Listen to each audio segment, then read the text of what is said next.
సుమిత్రను కలిసి గుండె పగిలే నిజాలు బయట పెట్టిన దాసు. ఆనందంలో దీప, కార్తిక్ షాక్లో జోష్న, శివన్నారాయణ, పారిజాతం. ఇంతకు ఏం జరిగింది?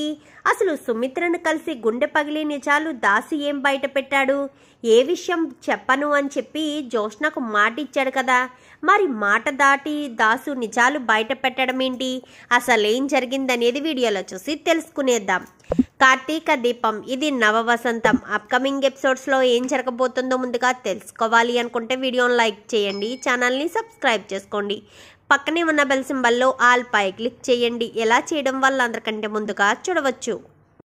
మొత్తం మీరు చూసుకున్నట్లయితే ఇంకా సుమిత్ర రావడంతో పారిజాతానికి జోష్నకు గట్టిగానే వార్నింగ్ ఇస్తుంది. ఎందుకంటే సుమిత్ర వచ్చే సమయానికే వీళ్ళిద్దరూ దీపాన్ని ఏదో ఒకటి చెయ్యాలని మాట్లాడుకోవడంతో ఇంకా అలా మాట్లాడేసరికి ఎంతైనా నీ కూతురు కదా, తల్లి రక్తం ఎక్కడికి పోతుంది, తల్లి పేగు కదులుతున్నట్టుంది అని చెప్పి అనుకుంటూ ఉంటుంది జోష్న. పైకి మాత్రం ఏం మాట్లాడకుండా ఆఫీసులో అర్జెంటు పని ఉందని చెప్పి ఆఫీస్కి అయితే బయలుదేరి వెళ్ళిపోతారు శివన్నారాయణ, ఇటు జోష్న ఇద్దరు కూడా. ఇంకా ఇటు సుమిత్ర అయితే ఆలోచిస్తూ ఉంటుంది, దీపాన్ని ఏ రకంగా ఇబ్బంది పెట్టాలా అని నానమ్మ మనవరాలు ఇద్దరు కూడా ఆలోచిస్తున్నారు. దీప కార్తీక్ని పెళ్లి చేసుకున్నా ఇష్టం లేకుండా చేసుకోవడం వల్ల తన సంతోషంగా లేదు, దీప సంతోషంగా ఉండేటట్టు కోరుకోవాలి అని చెప్పి ఇంకా ఈ ఇబ్బందులన్నిటి నుంచి బయటపడాలి అంటే ప్రశాంతంగా గుడికి వెళ్ళడమే మంచిదని బయలుదేరుతూ ఉండేసరికి ఈలోపు దాసు సుమిత్రకి ఫోన్ చేస్తాడు. వదిన, మీరు ఎప్పుడు వస్తారు ఊళ్ళోకి అని చెప్పాను కానీ, ఏంటి దాసు, నేను ఆల్రెడీ ఊళ్ళోనే ఉన్నాను, గుడికి వెళ్తున్నాను అని చెప్పాను కానీ ఏ గుడికి వదిన అని చెప్పనేసరికి వెంకటేశ్వర స్వామి గుడికి వెళ్తున్నాను దాసు అని చెప్పాను కానీ సరేనని ఇంకా దాసు ఫోన్ పెట్టేస్తాడు. ఎందుకు దాసు నాతో మాట్లాడాలి అన్నాడు? నన్ను కలవాలి అని ఎందుకు చెప్పాడు? గుడికి వెళ్తున్నాను అంటే గుడి దగ్గరికి వచ్చి కలుద్దామనా? అసలు ఏ విషయం చెప్పడం కోసం దాసు నన్ను కలవాలనుకున్నాడు అని చెప్పి ఇంకా సుమిత్ర ఆలోచించుకుంటూనే గుడి దగ్గరికి బయలుదేరుతుంది.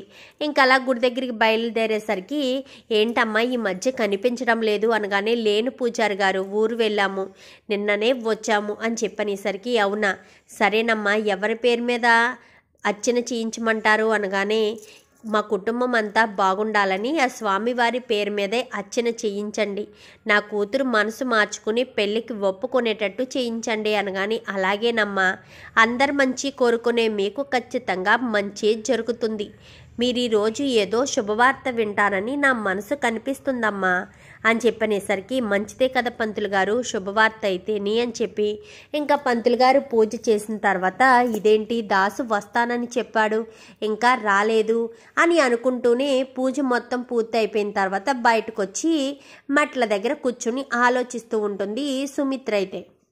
ఇంకా అలా ఆలోచిస్తూ ఉండగా అప్పుడే దాసు వస్తాడు. బాగున్నారా వదిన అని చెప్పాను కానీ, బాగున్నాను కానీ నువ్వు నాతో ఏం మాట్లాడాలనుకుంటున్నావు దాసు? నేనెందుకు గుడికి వస్తాను అంటే నేను వస్తాను అని ఎందుకు చెప్పావు?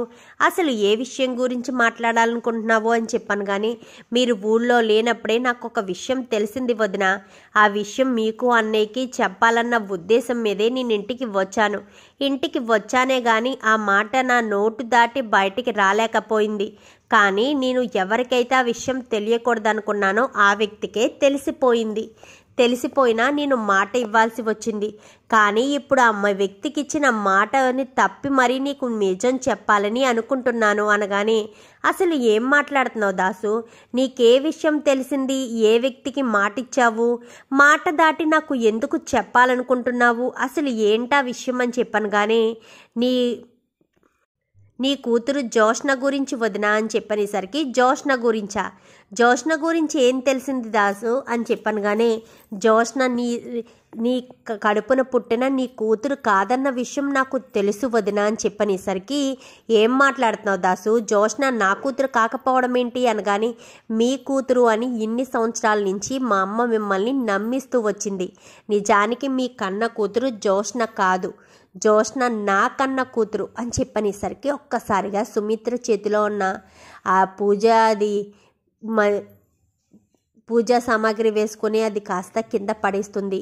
వదిన అని చెప్పనేసరికి, నాకు నమ్మశక్యంగా అనిపించట్లేదు దాసు, జోష్న నీ కూతురేంటి నా కూతురుగా ఇన్ని సంవత్సరాల నుంచి మా ఇంట్లో చలామణి అవ్వడం ఏంటి, అసలు నాకేమీ అర్థం కావట్లేదు అనగానే, ఇదంతా మా అమ్మ చేసిన కుట్ర వదిన, మా అమ్మ చేసిన మోసం, ఎప్పటికీ మీరు మా అమ్మ చేతిలో మోసపోతూనే ఉన్నారు అని చెప్పనేసరికి, అసలు ఇదంతా ఎందుకు చేశారు అనగానే, ఆస్తి కోసం వదిన, ఆస్తి కోసం, హక్కు కోసం, ఆ ఇంటి వారసురాలుగా నా కూతురు మాత్రమే ఉండాలని, తన రక్తమే ఉండాలని మా అమ్మ పారిజాతం చేసిన కుట్ర. ఆ ఇంటి వారసురాల్ని కాస్త చంపేమని ఒక వ్యక్తికిస్తే ఆ వ్యక్తి జాలిపడి, మా అమ్మ అంత కర్కశంగా ఎవరూ ఆలోచించరు కదా, అతను జాలిపడి ఒక బస్ స్టాండ్లో వదిలేశాడు. అక్కడి నుంచి ఆ బిడ్డను కాస్త ఒక వ్యక్తి తీసుకువెళ్ళాడు. ఆ బిడ్డ తన సొంత బిడ్డలాగా పెంచుకున్నాడు. ఇప్పటికీ కూడా ఆ బిడ్డకు తెలియదు తన తండ్రి తనకు సొంత తండ్రి కాదని, తన తల్లి తండ్రులు ఎక్కడో బ్రతికే ఉన్నారన్న విషయం ఆ బిడ్డకి ఇప్పటికీ తెలియదు అని చెప్పినేసరికి, ఇంతకీ ఆ బిడ్డ ఎవరు, నా బిడ్డ ఎవరు, నా కూతురెవరు అని చెప్పనేసరికి, ఇప్పుడు ఆ విషయం చెప్పకూడదనే అనుకున్నాను, ఎందుకంటే నా కూతురు నా కాళ్ళు పట్టుకుని మరీ బ్రతిమాలింది వదిన, అందుకు ఆ విషయాన్ని దాచిపెట్టి నీ బిడ్డకు న్యాయం జరిపించాలి అనుకున్నాను. కానీ నీ బిడ్డకు అన్యాయం జరుగుతూనే ఉంది. నీ బిడ్డను ప్రతి క్షణం చంపడానికి జోష్న ప్రయత్నాలు చేస్తూనే ఉంది. నిన్న యాక్సిడెంటు, మొన్న యాక్సిడెంటు, నిన్నేమో మనిషిని పెట్టి చంపించడం, ఇంకా రేపేం ప్లాన్ చేస్తుందో తెలీదు అనగానే, ఇంతకు నా బిడ్డ ఎవరు దాసు, నా బిడ్డ ఎవరు అని చెప్పాను. కానీ నీ బిడ్డ ఎవరో కాదు వదిన, ఇన్ని రోజులు నువ్వు ఎవరినైతే నీ బిడ్డలాగా ప్రేమగా చూసుకున్నావో, నీ బిడ్డ నీ మేనల్లుణ్ణి పెళ్లి చేసుకుందని బాధపడినా, నీ బిడ్డ సంతోషంగా ఉందని నీ తల్లి మనసు సంతోషపడిందో ఆ బిడ్డే నీ బిడ్డ. అంటే దీపే నీ కన్న కూతురు వదిన అని చెప్పనేసరికి ఒక్కసారిగా సుమిత్ర షాక్ అవుతుంది. అంటే దీప నా కన్న కూతురా అని చెప్పాను. కానీ అవును వదిన, దీపే నీ రక్తం పంచుకు పుట్టిన నీ కూతురు, మా అమ్మ నీ పొత్తిళ్లలోంచి దూరం చేసిన నీ కూతురు. విధి ఎంత విచిత్రంగా ఉందో చూసావా వదిన, నీ కూతురికి కాంచనమ్మ కొడుక్కి పెళ్లి చేస్తానని అన్నా చెల్లెళ్ళిద్దరూ ఒకరికొకరు మాట ఇచ్చుకుని పుచ్చుకున్నారు. కానీ ఇప్పుడు ఏం జరిగింది, దీపకు పెళ్ళయ్యి కూతురున్నా కానీ కార్తీక్ దీపలకి మాత్రమే పెళ్లి జరిగింది.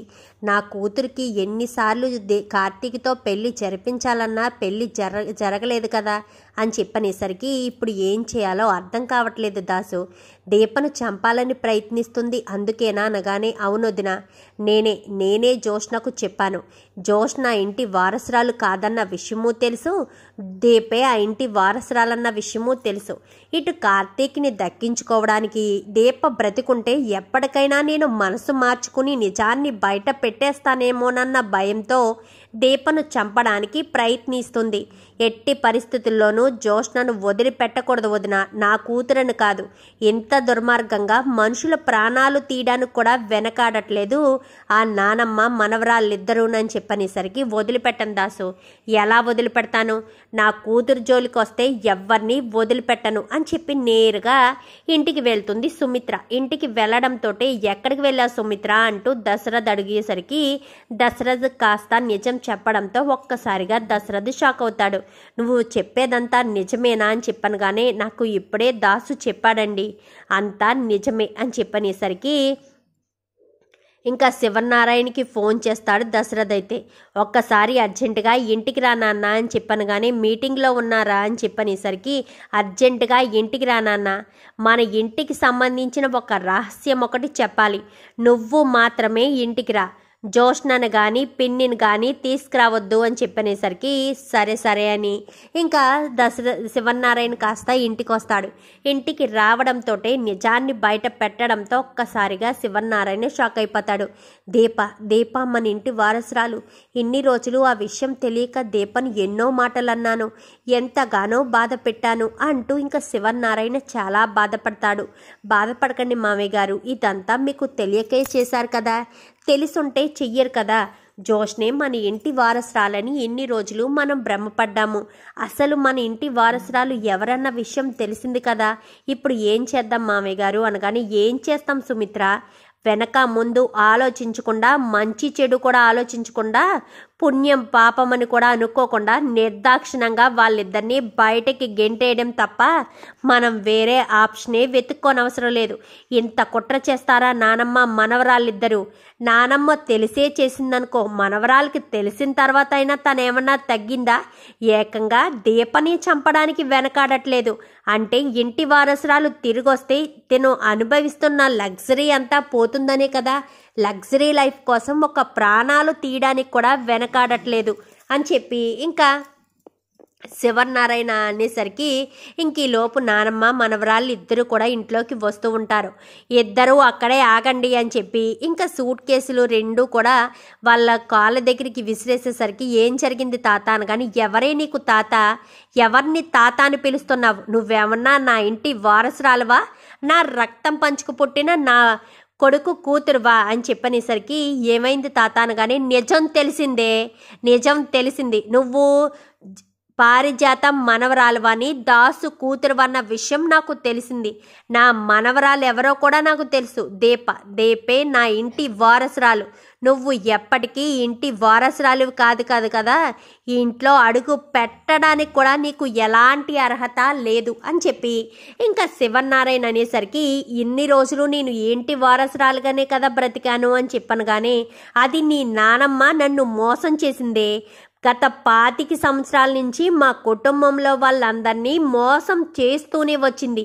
ఎంత మోసం చేస్తారని, ఎంత కుట్ర పన్నుతారని అస్సలు అనుకోలేదు అని చెప్పి ఇంకా శివనారాయణ అనేసరికి ఇంకా ఏం చేయాలో అర్థం కాదు. అది కాదు తాత అంటూ కాళ్ళు లోపలికి పెట్టబోయేసరికి, నువ్వు అడుగు తీసి లోపలికి పెట్టావంటే తక్షణమే పోలీసులకు ఫోన్ చేసి మీరు మా కుటుంబానికి ఇన్ని రోజులు చేసిన ద్రోహం గురించి, చీటింగ్ కేసు పెట్టి పోలీస్ స్టేషన్లో జైల్లో జీవితాంతకాలం చిప్పకూడి తినేటట్టుగా నేను చేస్తాననగానే, వద్దు అలాంటి పని చెయ్యొద్దు అని చెప్పి రా జోష్న అని చెప్పాను. కానీ నేను రాలేను, అమ్మా నాన్నని వదిలి రాలేను అనగాని, ఎవరై నీకు అమ్మా నాన్న? నీకు నీ కన్న తల్లి తండ్రులు మేము కాదు, నా కన్న బిడ్డ దీపం మాత్రమే.